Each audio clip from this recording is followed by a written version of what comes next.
Hello, I'm Betty Frizzell. I am a former chief of police, certified human trafficking investigator, certified criminal profiler with over 30 years of investigative experience. I'm Kristine Moreland. I'm the founder and proud executive director of an organization called The More We Love. We create pathways out of homelessness, addiction, human trafficking, and domestic violence. The Injustice Unspoken podcast, where the silenced voice of crime victims are heard. We're excited to have with us the former Washington State representative and retired King County sheriff who assisted in the capture of the Green River Killer, Mr. Dave Reichard. I'd just like to speak a little bit about him.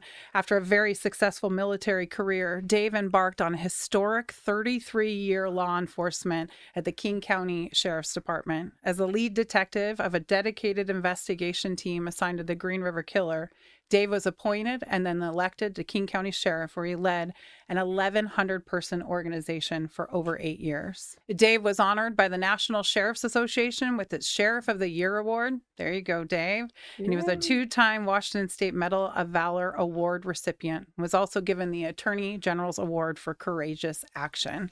In 2004, Dave ran and won the election to Washington State 8th Congressional District, that's a mouthful, covering large parts of King and Pierce County. In 2019, Dave responded to a modern-day humanitarian crisis by working throughout Central America to combat human trafficking. He's been instrumental in helping law enforcement across the country obtain rapid DNA, a technology that provides a full DNA profile in just 90 minutes. Dave, welcome. Well, thank you for having me. We'd also like to go ahead and introduce Jim Fuda. He's the executive director of Crime Stoppers of Puget Sound, a nonprofit organization that encourages members of the community to assist local law enforcement agencies. Approximately 4.4 million citizens in King County, Snohomish, Kitsap, Island County, and Whatcom. He is a retired sergeant with the King County Sheriff's Office, and he's an expert in hostage negotiations. He's been responded to more than 300 hostage barricade situations during his 33-year with the King County Sheriff's Department. He has been providing security, dignity to visits to Seattle, including United States President and international figures. In 2017, Jim launched Crime Stoppers Global Solutions and now is vice chair, focusing on combating transitional crimes, including human trafficking, cybercrime, illicit trade, and more. Transnational crimes, excuse me. Welcome, you guys. I'm so glad to have you here today. This conversation is pretty critical. We are in the city of Seattle in advance of World Cup coming here, which is going to be introducing more human trafficking. So, as you know, that as when big sporting events come around, so does the increase in human trafficking. So, tell us a little bit about how you got into this work to begin with, because I know law enforcement is a passion-based career. I don't like it that you both got 3 more years of experience than me, but that's okay.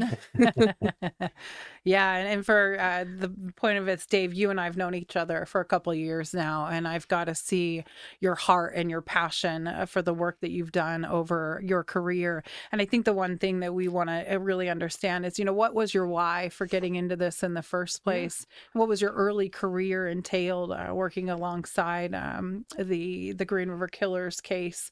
And what can we learn from that space? Well, you're, I think you're sort of guided by things that happen early in your life too, as to what profession, what your life mission is. And I grew up in a home of domestic violence and ran away when I was in high school, ran away from home and lived in my car, and was sort of the protector of my younger brothers and sisters. I'm the oldest of 7, hiding in the closet, piling clothes and blankets on our heads so that we didn't become a part of the domestic violence that was occurring, and so that my younger brothers and sisters couldn't really hear what was happening. So that's just in brief kind of the childhood I had. And so I had this real desire to protect people and help people, and was really drawn to law enforcement, I think, early in my life. And I was kidnapped when I was 10 years old, tied to a tree and whipped by 3 adult men with two other friends of mine. And so those little things that happen in your life, and everyone has those things that happen, really Certainly. influence, I think, everyone's direction in life. So I became a police officer at 21 years old um, in 1972, and my goal was just to help people. I was very blessed in my career, where I ended up as a homicide detective, and in 1979, in 1982, I was assigned my first um, human trafficking murder case. Her name was Leanne Wilcox in January of 82. You In still remember July, her name, Yeah. Dave? oh yeah, it's still an unsolved case today, sadly, but when we found Wendy Caulfield in July of 1982, we thought that those two cases were connected. They were cousins. They had similar friends, but the murders were not connected.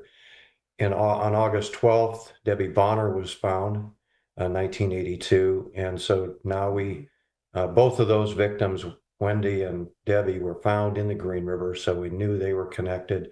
3 days later, on a Sunday, August 15th in 1982, I got a call at home. Two more bodies were found. While processing that scene at the Green River, I found a third body on the river bank.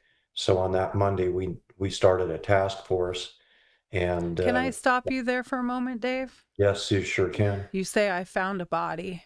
And Yeah. I don't want to make this sensationalized in any way, but I think it's important to know, what does that feel like? What is the effect of that, of seeing, a young woman on the riverside, and what does that do to somebody like yourself in that moment?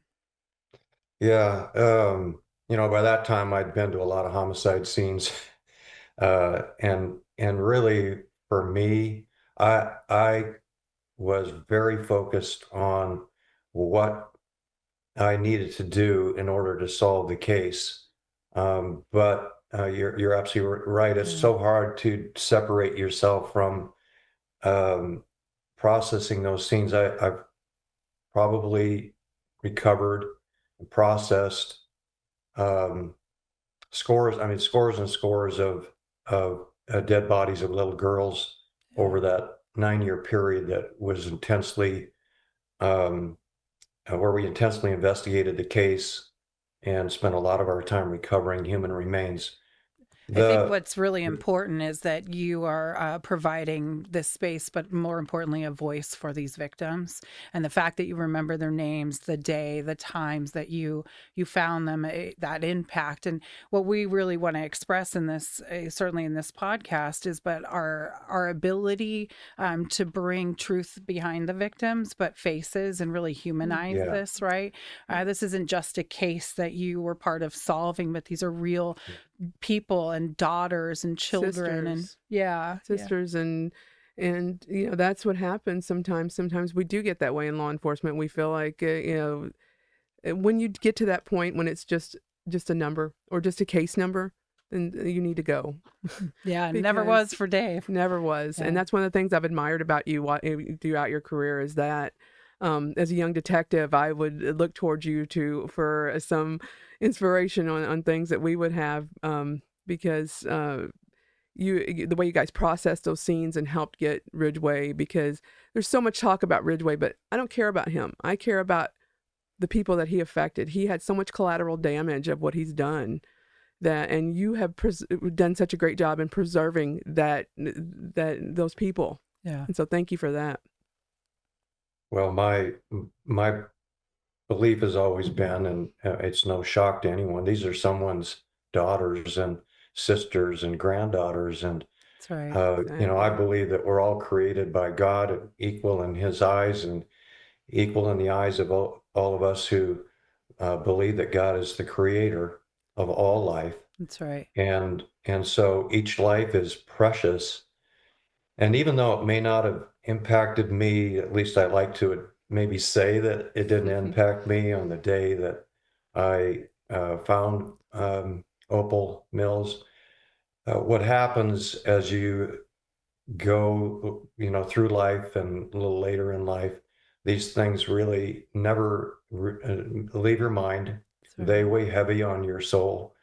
And those are memories of grave sites of, you know, pregnant 16-year-old found buried just off of Highway South. And I can, on most of the cases, I can close my eyes. I can see the gravesite. I can see the site where the bodies were left. I can see in some cases, um, the physical remains of maybe just a skull or a bone or two.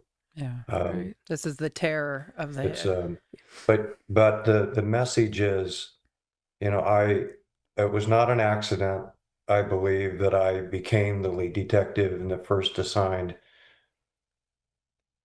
It was part of, what God has planned, which we sometimes have tough time figuring out with our finite minds. But it's always been about, and I think for the majority of the detectives who were assigned to the case over those many years, it was always about this mission for the families and the belief that this monster had to be brought to justice. Mhm.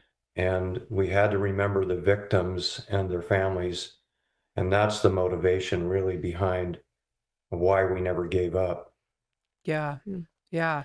And I guess one of my questions is during that case, you had to sacrifice so much of yourself, your own time, your families in that space. But you did it, and you did it for the women and the children, quite frankly, that Gary Ridgway affected. I want to ask you, what was the most impactful piece of being part of solving this crime, the Green River Killer? What was not just the women and the children, but was it the fight to bring it to justice? Was it, was any policies particularly working against you in that space? What was it? Frustration? Was it honor? What was the most impactful piece of this? I think all of those. Yeah. It's hard to put my finger on just one thing. It's a very difficult thing to explain, even to homicide detectives who are working case after case. A serial murder case is investigation of a case like that is so much different um, than any other homicide I've ever worked. And there are very few people in the country who, have had to go through this experience. I don't wish it on anyone, but yes, there were hurdles to overcome. Part of it was political, in that the county council, county executive, putting pressure on us to solve it quickly. It was the expenditure of money. Of course, Yeah. we had a tough time thinking of the case in that way, because how much is a human life worth? After 9 years of collecting human remains, in 1990, March, April, they closed the case down because they, as the council and the county executive, because we were spending too much money. Well, when you've got 50 or 60 people that have been killed by an individual and they haven't been caught yet, how much money is too much money? Yeah. Yeah. Well, and I They think people closed it. don't realize too that we were solving the case in the 80s and such, and so that Forensics. forensics was so There's no different. forensic genealogy there. I mean, No, boy, if we had no forensic, computers. nothing. And I remember having a conversation with you, Dave, and you were talking about going through some of the files, and it was literally paper files, just mountains and mountains of them. And I've had so many, oftentimes, visuals of you sitting at these big tables with the cases just drawn out. But that's real. That And is real. I think people don't see, we want this kind of instant gratification, these quick moments, and that's what our current times are bringing to us. But when you were solving that case, that wasn't the reality. This is really the depth of investigative work, policing, not anything that I'm familiar with, but I can only imagine how much time was invested in that. CSI has really made people think that it can be solved in 30 minutes, and it's not. It's not. Forensic genealogy can. The book I just finished, the lady, it took 7 months to actually, when they found her son, to actually positively identify that he was the victim. I can imagine with these bones that have been laying out there, especially around water. that it would have taken, even, back then we didn't have it in the 80s. Well, yeah, when we found some of the victims, fortunately, in some cases, I want to share because I think this was like divine intervention for me. There was a cedar scout for Weyerhaeuser searching for cedar trees up in the mountains of Cascades here in Washington State, and as he was searching for these rare cedar trees now, he found a human femur. He didn't know it then. He found a bone. I got called and went up. Yes, identified it as a human femur and called a medical examiner. He and I went up to that spot with the Cedar Scout, and we're looking in this massive forest. It was cloudy and dark, and we're wondering how in the world are we going to find any more remains in this Wow. undergrowth and massive darkened forest. And all of a sudden the clouds broke, and the sun broke through and streamed down through the treetops and landed on a stump, old growth stump that had been cut down by loggers many years ago. And sitting on the top of the stump was a skull, a human skull. Unbelievable. And I climbed up and took that skull, and that's the way we identified her, because she still had some dental work done. But we've identified people even back then with a petrified fingertip that we found that was taken by a burrowing animal underneath where the body had decomposed. And so a lot of what we did to really, I think, move law enforcement forward, even though we didn't have the technology, we had patience, skill, and just tenacity in how we arranged our outdoor crime scenes and how we processed those, and a lot of the techniques still being used today, and also in organizing cases. Again, even though we didn't have the technology, the way that we organized these cases and prioritized suspects, 40,000 tip sheets, 10,000 items of evidence, and no computers. People can understand the complexity then. I think when they think about the massive amount of information and then the fluctuation of people coming and going in the task force, and then the cut finally came. And when I became sheriff in 1997, I reopened the case and regenerated the task force. What moved you to reopen the case when you became sheriff? What moved me? What was the purpose? I was upset from 1990 still. Right. Yeah. And sometimes that's what we have to sit in, is uncomfortable spaces that drive that action. That brings me to Jim Fuda, if you would.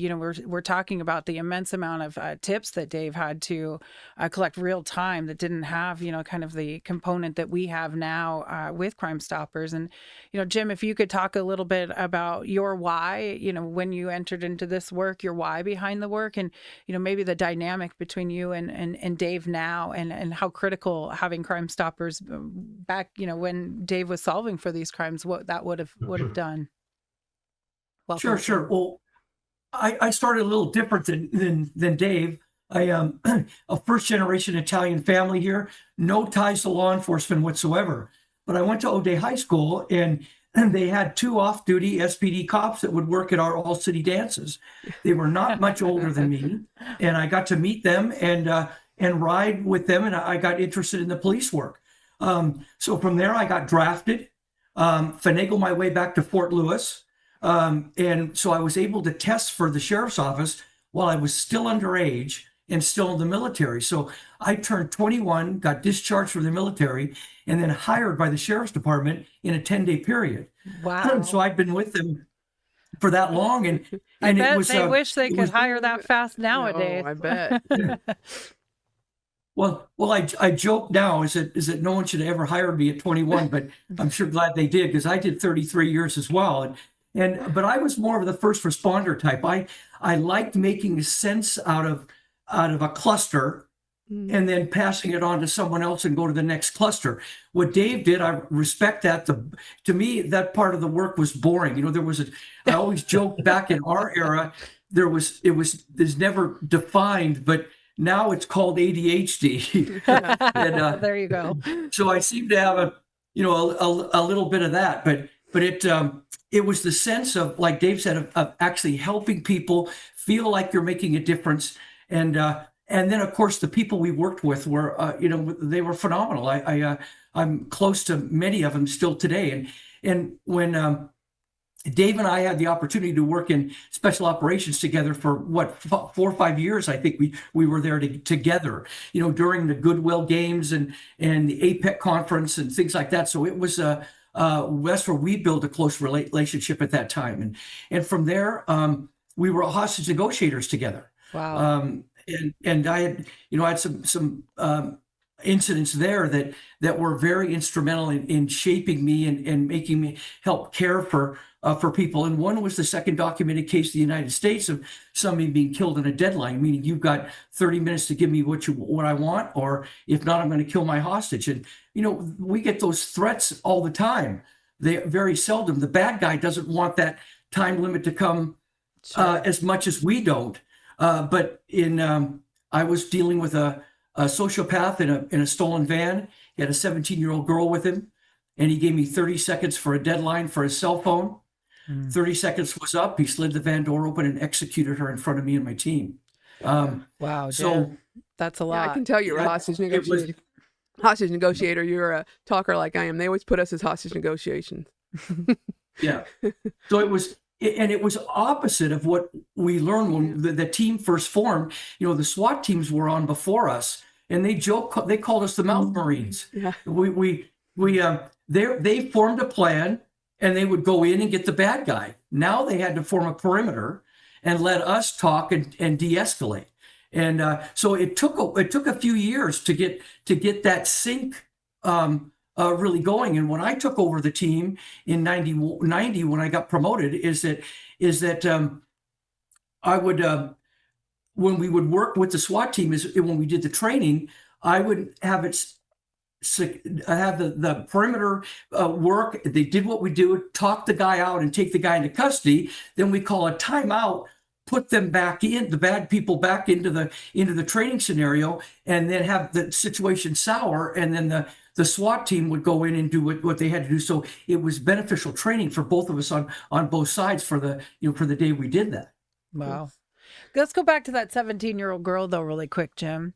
You saw that real time in person, right? And it's the same thing that I asked Dave. What was that feeling? What's that effect? What does that does that last forever? Is it something that motivates you, drives you to continue further? I think so. And I think what happens is you end up questioning your abilities.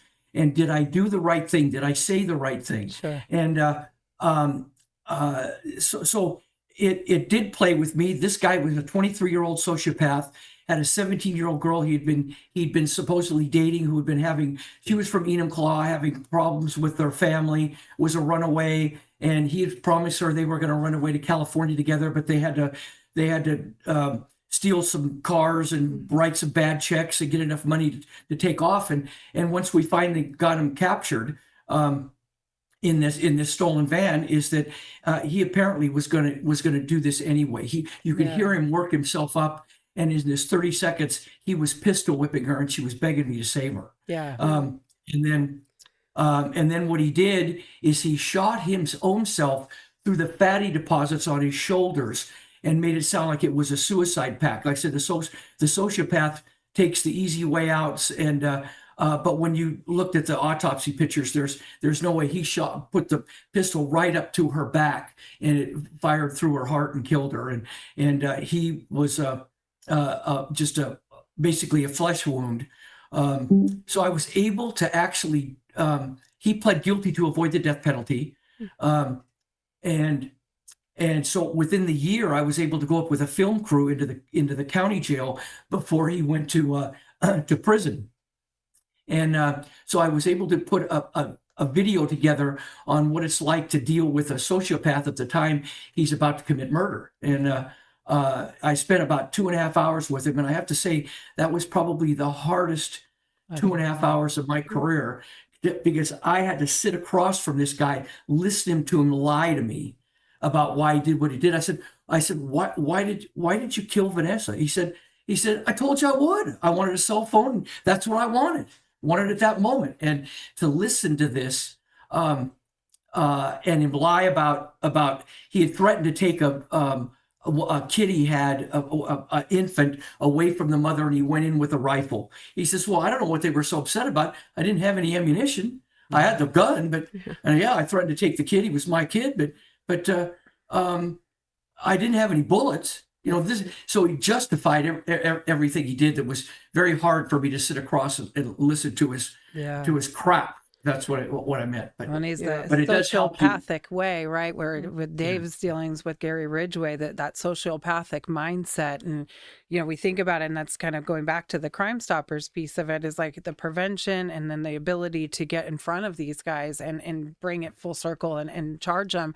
What would have looked like had Dave had Crime Stoppers at the time? And Jim, why did you involve yourself in that? And did you guys ever work in Crime Stoppers arena together? Yeah. Not Crime Stopper. I didn't.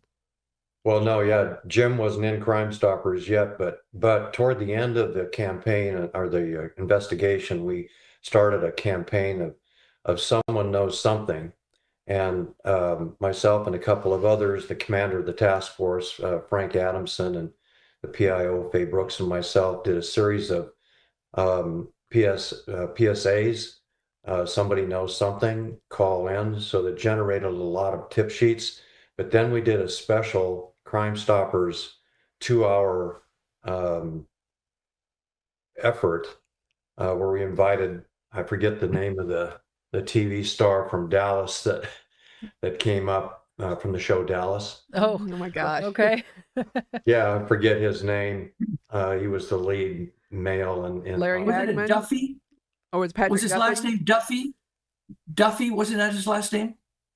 His sister was a lieutenant on one of the police departments, and that's how they got him up here. Patrick That's Duffy. him. Yeah. Patrick Duffy, So we did a 2-hour Patrick thing, and it was call, everybody call in. We had like 50 detectives manning the phones, and Wow. and at the end of the show, my assignment was to speak directly to camera to the killer, and just look as tough as I could look and say, look, we are going to catch you. We are going to get you. So you might as well come in and talk to us. Well, immediately after the show ended, there was a phone call one of the detectives took, and the guy claimed he was the Green River Killer. He gave some facts that the detective wasn't familiar with, and said, I think this guy might be the killer. He's calling from Canada. So they called me over. I took the phone call, and I have a photo of myself sitting at a desk with TV cameras and microphones from radio shows in my face, and I'm live on all of these stations, supposedly interviewing the Green River Killer by telephone. Wow. And it was soon after I started to talk to him that I pretty much determined that he wasn't the guy. What tipped you off that he wasn't the guy? What would he started he couldn't answer some of the questions that I had about specific cases and some of the method that the MO that Ridgway was using, but he sounded legit in the first couple of minutes, but it quickly fell apart. But it just was, I thought to myself, I had no really, I wasn't aware of all these cameras until I saw this photograph that somebody had taken, where it was surrounded by TV cameras and microphones.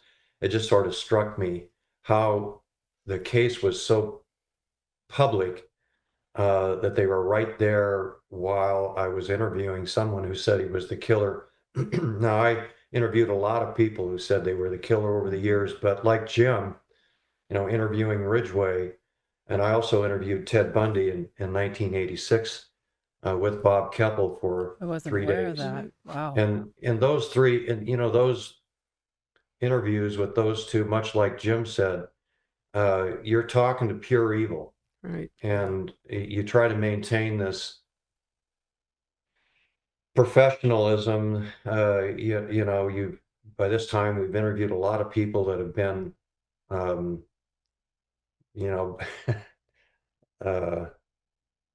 pretty bad people, but when I interviewed Ridgway and Bundy, I know people have said this before, but it's like staring into directly into the eyes of evil. Right. It's just pure evil, and there's just a pure, deep, dark hole when you look in. There's no soul in these two No. guys. There are others that I've interviewed that way, but nothing like these two. Right. And circling back, let's, talking about Ridgway and Ted Bundy and their victims, they got it on to vulnerable populations. And that's one thing I'd like to talk to you about. With your work with vulnerable populations, like Vanessa in Jim's case was a runaway. That segues into our talking about the human trafficking. Tell us a little bit about the vulnerable populations and how these guys.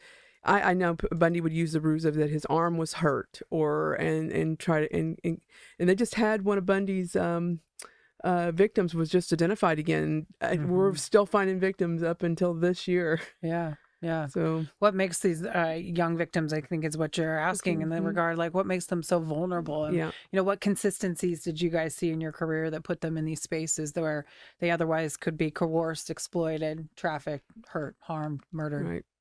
Mm-hmm. Well, as far as Green River goes, those victims were all sadly a part of the human trafficking world back then. And what I observed was that the majority of them, not all of them, but the vast majority of these little girls were victimized at home in some way. Was either a home, like I grew up in domestic violence and they left, or they were being sexually assaulted, emotionally assaulted. It was a situation where they felt like they had to flee, and they ended up on the streets as runaways. And like in Jim's case, sometimes they run into a guy like that. In the case of the Green River runaways, they ended up again being victimized by a pimp who scooped them up and said, I'm going to take care of you. You can have no needs. You can have everything that you need in this life, and I love you, and I'm going to take care of you. And they were searching for someone to care for them and love them. That's right. So they fell into that trap, and then they were victimized again, not only by the pimps, but by the Johns on the street, but victimized again by the criminal justice system. And that we didn't recognize back in the 70s and 80s that these girls weren't they weren't criminals. Right. They were forced out in so many different ways and ended up on the street, and they needed help. And eventually we sort of came to realize that. And we changed some things that in the early days, you couldn't file a missing person report until 24 hours had gone by. Or in some jurisdictions across the country, it was 48 hours. Well, kids will run away, don't worry about it.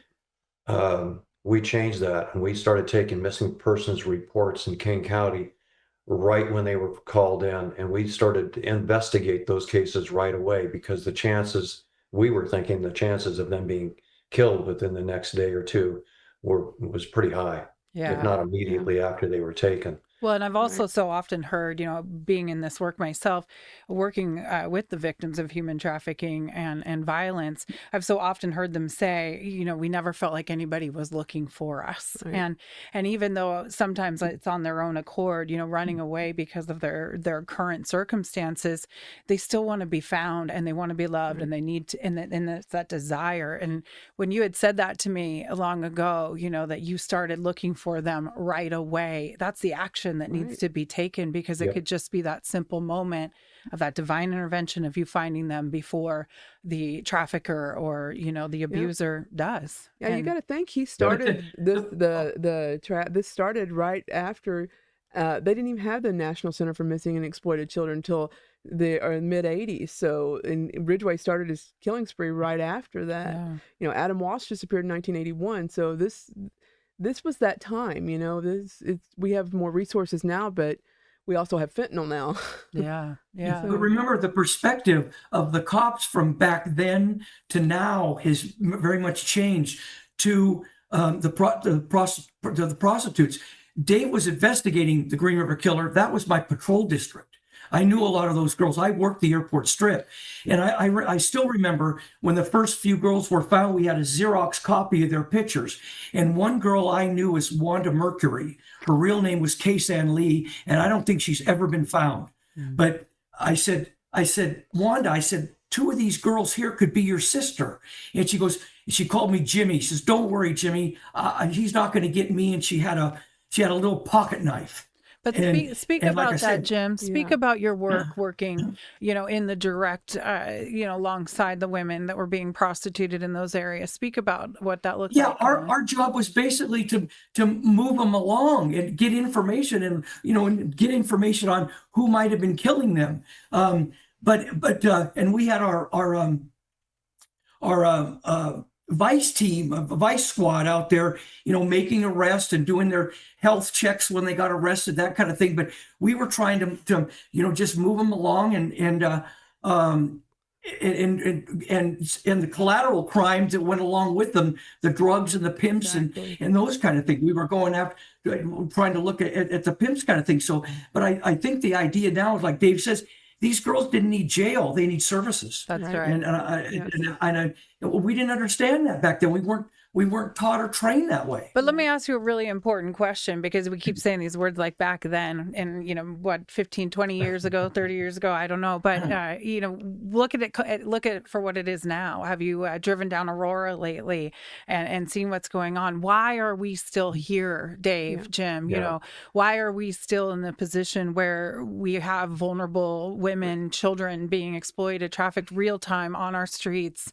What is this? What's happening? Why haven't we changed? Well, I have to say I agree with Jim, but there was a bigger problem. Not only did the police not really understand the needs, but the community hadn't evolved around the idea that these were young women, young girls who needed help. Great. So it was just like the mindset of the time frame that we were in the 80s. And so humanity evolves. Mhm. And what we should be recognizing today, and this is what bothersome to me, is that not much has changed in the way that we look at human trafficking. And I just think that in order for us to have an impact and an effect, it was maintained for a short amount of time during Green River, where the community was on board. They were listening to us. They were providing tips. They wanted to help. But now we're back to these people involved in human trafficking. We don't see them. The girls back then were invisible to the community, and they made them invisible. But the cops were dealing with, like Jim said, we were out there trying to deal with it. The one thing that we did, we knew we had to do, was show the young girls out there that we cared. And so cops like Jim being on the street, taking care to ask them questions and say, we care about you. We're trying to protect you. Get off the street. I had contacted a 16-year-old girl working on Aurora one night. Her last name was Goocher. And I told her, hey, you got to get off the street because this guy is out here. Yeah. 2 weeks later, I was collecting her body in a ditch off of 188th and Military Avenue in a plastic bag. So there's not a woman who steps out onto what they call really the blade that doesn't encounter the violence. And, now more than ever, I feel like it's escalating. Because to your point, Dave, I think not only are people not seeing it, they're not wanting to see it. And until they're directly affected by it, till it is their sister or their child. And to Jim's point, there wasn't you were out there wanting to support the women, love the women, but there wasn't any resources then Right. to provide to them. And so there was this Mental lack health. of understanding of what did they need, the traumas that brought them out there, the reasons Yeah. why they were running away, the generational, the poverty kind of pieces of it. I'm grateful now that we have, transformed the way that we are responding to human trafficking in the sense of services to the women. But I don't think that we are responding appropriately with our policies, right? Right. We have hands and feet on the street, work real time as a direct service provider, supporting victims of human trafficking and domestic violence. And when I'm working against a system that's not protecting them, I constantly have people saying, "Why? Why are we still here?" And so one of the policies that kind of goes up against this, and this talks about the intersection, and you guys can speak about this as well, is the drug crisis. So we have a Right. human trafficking crisis and a drug crisis that are now intersecting. And I think our cities aren't responding appropriately. Could you guys talk a little bit into the drug crisis that you saw then and kind of the drug crisis you see now and how that affects human trafficking? Jim, go ahead. Well, I'm just going to say that there was a time in the late 70s where cocaine wasn't even classified as a drug. Prosecutors were dropping the cases because it wasn't classified as a narcotic. So I think and now as the drugs are getting worse and worse on the street with the fentanyl and people just dying in a corner and the homelessness crisis I think that's what's exacerbated since from our era on the street. Yeah. Right. Yeah. And go ahead. Oh, I was going to ask about the online trafficking. You said that the ladies aren't always seen, weren't seen then, but now with online trafficking, where there is the OF, the OnlyFans, and all that stuff, what do you think about that? Has that increased with for the trafficking, and how does that affect what policies we should be making with that? Oh, absolutely. And we got to thank God for the ICAC unit, Internet Crimes Against Children's unit. They're in 61 cities, and we're fortunate that Seattle hosts one here. And what that is it's a group. It's investigators and it's prosecutors. And what the problem is with the internet and technology is rapidly proceeding, and the laws are not keeping up. You realize now that AI children pornography is only considered a gross misdemeanor. So I know our prosecutors are working on trying to get some of these laws changed and it's a global problem. I lived in Banja Luka, Bosnia when I was working for the feds. I wanted to stream some American television. I couldn't do that with a Bosnian IP address. So for $7 for a year, I could buy a US IP address and I could stream television. Now imagine the sexual predator on the internet buys 50 of those in different parts of the globe. How are you going to find out where this guy is actually operating out of? This is why we need units like the ICACs that work together. And now ICAC is just in the United States, but they do train globally and even in developing countries. So they are on it, and and here Microsoft hosts an ICAC conference every year that brings people globally together that they can discuss these kinds of things and teach basically of what to look for globally. Yeah. That's always been a problem. I know when I was doing sex crimes that it was, I'm a little bit younger than you guys, but I was in A lot younger. That's good Botox. I'm just saying that we didn't have the laws to catch up with us. When meth came in Missouri, we didn't know about, this guy's got 20 blister packs. We didn't know what to do with that. So that's always been the problem, is that and people are like, why can't you do something? Well, we can only do what the law lets us do. And that's what we're finding now. They want to build a better mousetrap to criminals do always. They're always trying to outsmart somebody, but the laws sometimes aren't always there. And that's always been an issue. Have you found that with your work as well? I'm sorry, I didn't quite understand. Well, with the laws, like the internet laws that they have with the trafficking, criminals are always trying to find a better way to build a better mousetrap. They're always trying to find a better way to get ahead of us, and then that we don't have the laws to catch up with them. Just like in Missouri when we first got the meth epidemic, we didn't have the laws to catch up with someone who was driving around with 50 blister packs of and Sudafed.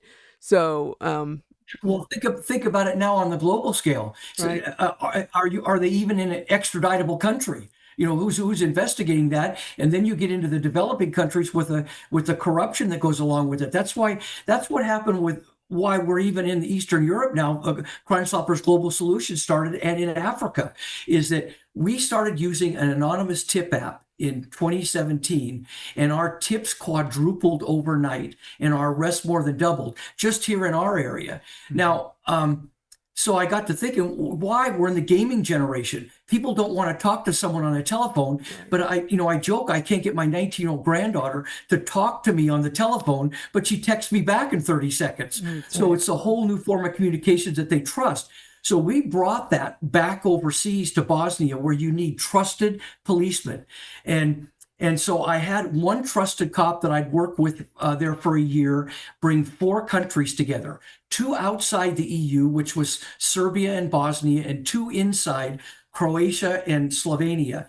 And I did 1 press release and 1 presentation, and we had 47 tips in a week, which told us that the citizens there want to talk. They're just afraid to because of the corruption and what backlash they're going to get either from the criminal or the politicians or corrupt police that they're working with. So, well, we learned 2 things. A local program can't sustain it. That's why we formed Crime Stoppers Global Solutions with some people around the globe. Kristine's on our board. Dave's one of our advisors. And that Bosnia was not the place to start. They call it 3 different governments, but let's face it, it's 3 different cultures. Bosniaks, Muslims, Croats, Catholics, and Serbs Orthodox. If one likes it, the other 2 don't. So we moved it to Serbia, which kind of the leader in that part of the non-EU part of the old Yugoslavia. And it took 2 years to build the trusted relationships, and we got the right in-country manager there now, and it's moving forward. We are getting all kinds of tips on different types of crimes, but we randomly picked 7: human trafficking, terrorism, illicit trade, arms dealing, drug smuggling, cybercrime, and bank fraud. And they've asked us to add 2: missing children, which makes sense, and then domestic violence. And I didn't really kind of want to get into their personal kind of crimes there, because we were looking at what hit the chain, whether it be at the source or the transit routes before it hits the Western world. But we learned that in 2025, or actually 2024, 28 women were killed by their domestic partners in the greater Belgrade area. And we thought, well, God, if they live in these old high-rise, old communist structures, if someone's going to give tips on that, let's take that on as well. So we are, and it's working. Jim, you had told me a story about two or three young girls trafficked out of the country, and I would love if you could share that dynamic with us here. Sure. Because I think that's what people don't recognize is how deep this trafficking goes and how vulnerable these girls really are. Yeah, Scott Soderbergh and I, Dave's former chief of staff, were in Belgrade, and we met with an anti-trafficking group in an obscure building downtown. You push a buzzer, someone lets you in. You walk up 3 flights of stairs, and I think it was a converted apartment. And we met with this group, and this woman starts to tell us a story about 3 Syrian Christian girls that were sold at age 14, brought through just because they were Christian, brought through the Balkan route into Western Europe, where they're violated multiple times a day for 2 years. Well, they got word about 10 days prior to our meeting that the girls were in Bosnia. They were afraid to rescue those girls because they had to cross a corrupt border in a rural area with just a gate shack. But they had loose eyes on the girls. And about that morning, we met with them late afternoon. They rescued 2 Syrian Christian girls at that border cross, just at crossing the border, and rescued them. And as the woman's telling the story, she starts to tear up. And I said, but that's a good thing, right? Yeah.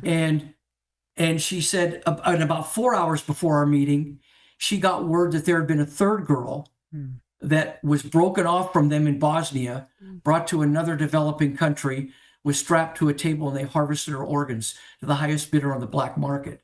And these other two girls, they thought they were bouncing them around till they got the buyers, and they were going to meet the same fate. Yeah.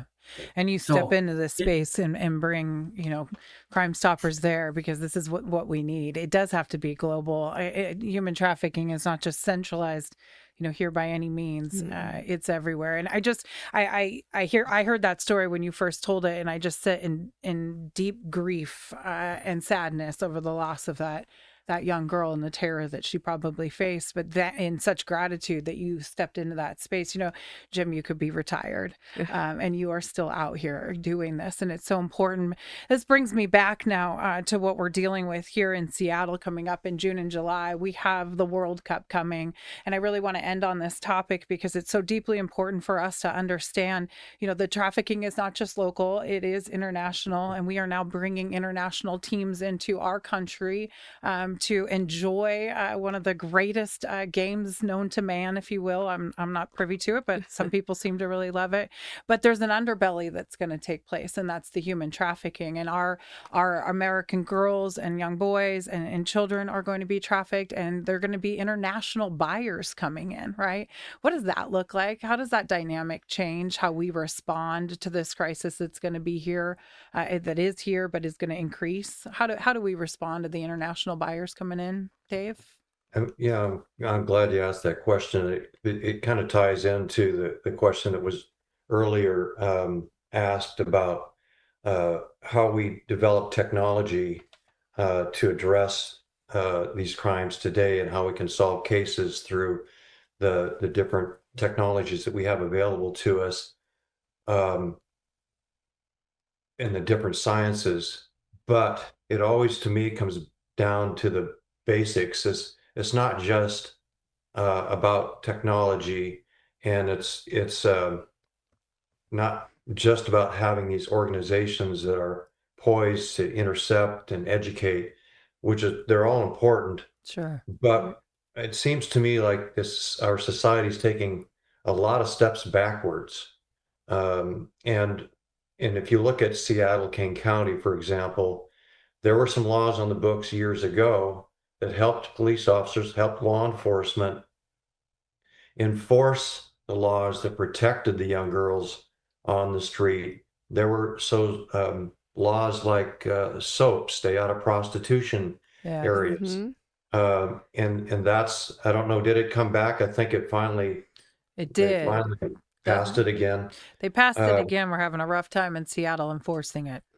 Yes, see, and I knew that. So that's the problem, that if we can't pass laws, just simple laws, we're not talking, this is complicated. That's right. Simple laws to protect little girls, little boys too in today's world, and young women in this space, we're going to have a very serious problem come the beginning of these soccer games. SOAP is just one example, but it's not only just around the laws that our elected officials now are refusing to pass, but if we have laws in place, it's also about them not allowing the police to have the authority to enforce certain laws that protect these people, because in their minds, in their political minds today, this is all their freedom of choice. It's all their choice to be on the street. It's a violation of their rights if the police step in and start to build relationships, even talk to them. It's something that cops can't do, and it's hard for other people across the country to believe this, but it's actually what's happening here in Washington State. And then, well, now we're sending letters off to the Johns, little warning letters. We saw you trying to buy sex. Don't do that again.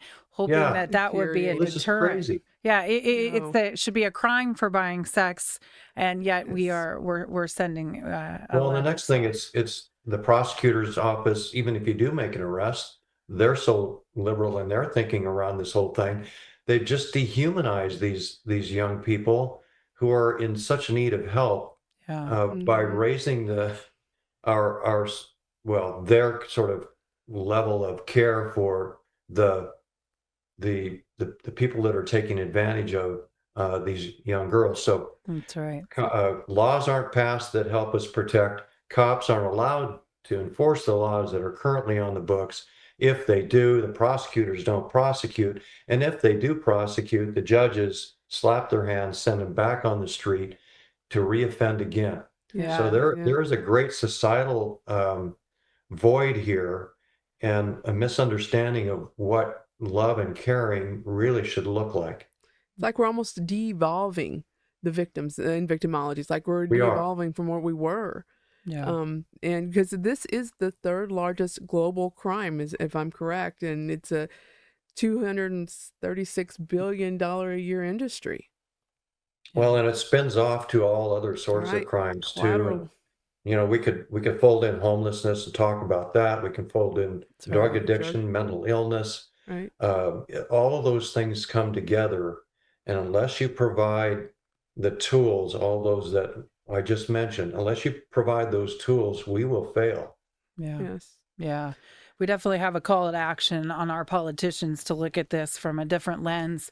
Get your hands out on the streets, your hands and feet on the street, as I often say.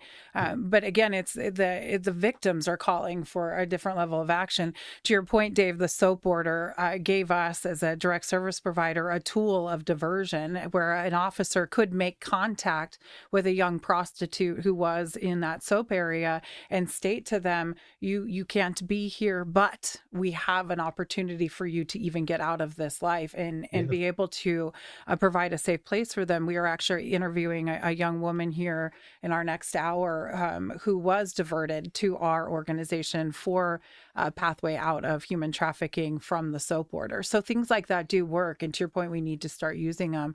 We have the tools, we have the wherewithal, we have the funding, we have the ability to break this up. The other day, and Jim, for the sake of social media and all of that, I was on TikTok of all things, and I saw a pimp that was being filmed on Aurora, and it was basically a cattle call to his friends that were not in the state of Washington, saying, "Come here, pimp your girls here," because in essence, you will get away with it. It is to your point, a slap on the hand. And if I was sitting in the space of a prosecutor's office and had the ability to change that, or a judge's seat, I would, because I wouldn't want to look in the eyes of these young girls who are being exploited by that man who's basically making a mockery of it, and that's the sad part for me, because to all of our points here, these are human lives. These are sisters, children, mothers. Yeah. Aunts. We had a young girl who was on Aurora working, and her child was seatbelted in the back of her car while the pimp was forcing her to give sex acts to men in her vehicle. That's a 2-year-old child who was witnessing that. Yeah. We don't understand how deep this really goes, but the effect is real, and it's dark. And again, we have people who are going to be coming into our country to purchase sex who don't have even the same compassion our way. I'm scared for our young girls who will be vulnerable to the World Cup and FIFA. I know both of you participated in a campaign that we are working on targeted at the Johns. And we were grateful to have a couple detectives who currently work on the Aurora area, and one specifically that Dave, speak into this. And he, one of our questions was, what can we say in this campaign that will deter the sex? And he said, it's certainly not going to be the arrest, right? And that's just so disappointing. And so we have to lie on this space of like, how do we deter them? Is it shaming them to feel like this might be your daughter? Because if we can't say we can't arrest you and it's not going to be that, then what is it? Yeah. There's going to be a cultural thing too. It's not shaming them. No. Yeah. In the old days, this is something that we were doing right, really. As Jim said, their job for the most part was to arrest those pimps and Johns. That's right. And sometimes the young girls got kind of wrapped up into that. But we really ended up building a good relationship with the young girls and women who worked on the street eventually. But it took time for them to trust us, and we need to build that trust today. But the only way that you can build trust is by really talking to people and find out, what, police officers are human beings. We hire cops from the human race. It's the only pool of applicants that we have, and are they all, some are infallible, just like every other human being on this earth, and you do the best to hire the right people, people who care, people who want to serve, and people that want to help people. And I think you have that. Washington State's got some of the most professional law enforcement in the world. That's it. I want And you both to leave our officers with something impactful. Give them something in their policing today that you can give them of hope, really, to continue. A story, a quote, as we come to the end, fill these officers with some hope, Dave and Jim, because you've been in this for a very long time and you continue to show up, and there's a reason for that. Jim, go ahead. I just say there is life after police work. Learn well. There's other things you can do. You're valued, and most of the public does care for you, and we love you. You're left 2 now, which we'll call it left 1. We have the good retirement system, but your system is pretty good as well. Yeah. Well, I would say that every generation of police officers have trials and troubles and political upheavals and things that you have to go through in your career. Don't focus on those. Focus on the fact that when you're on the street, you have an opportunity to change a life, Right. even one life. You're standing on a street corner. You get an opportunity to talk to somebody in need, in dire straits, and you're the one there. Focus on those people that you've been able to communicate with and help them move on with their lives. Every day that you can do that, the politics will change again, and they'll ebb and they'll flow, and eventually we'll come out of this darkness. That's the way I describe it right now. But you're doing such good work. Remember who you're there for, and we've got your back. Yeah. And you really do. Dave and Jim, I want to say thank you as the direct service provider working with these young women and their children. You both have advised to my space, and you continue to show up for me and for the work that Betty gets to do. And I sit in awe of both of you and the careers that you've come, but the way that you have protected so many victims of such crimes. Yes, and just appreciate you taking the time to talk to us about us and encouraging young law enforcement, because it's the greatest job ever.